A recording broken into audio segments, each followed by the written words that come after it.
Изградба на 3 нови градски паркови во Проевце на улица Карадачки одреди во населбата Тоде Мендол и изградба на урбан сквер со парк, фонтана и урбана опрема во населбата Гоце Делчев се дел од проектите на граѓанската иницијатива за наше Куманово. Од иницијативата укажуваат дека имаат програма со која градот би бил поубав со многу паркови и зелени површини. Стариот градски парк ќе биде реконструиран и трансформиран во смарт парк со различни содржини.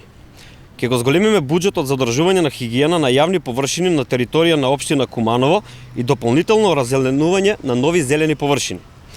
По победата на 31 октомври ќе ги заштитиме сите неизградени, а планираме зелени површини во опфат на генерален урбанистички план и нивна реализација како уредено зеленило во паркови со урбана опрема во Куманово. Од граѓанската иницијатива за наше Куманово предвидуваат и нови дрвореди на улиците и булеварите, како и уредување на речното корито на Липковка и Кумановка и спојување со нов градски парк во Проевце. Во делот на депониите, во изминатите 4 години расчистени се повеќе од 100, а во следниот мандат ќе работиме на решавање на депонијата Краста со нејзино затворање и претворање во претоварна станица за отпад кој ќе се транспортира во фабриката за преработка на отпад која треба да се гради во општина Свети Николе. Тие истакнаа дека нивната програма е реална и остварлива, а проектите ќе почнат да се имплементираат по победата на нивниот кандидат Максим Димитриевски.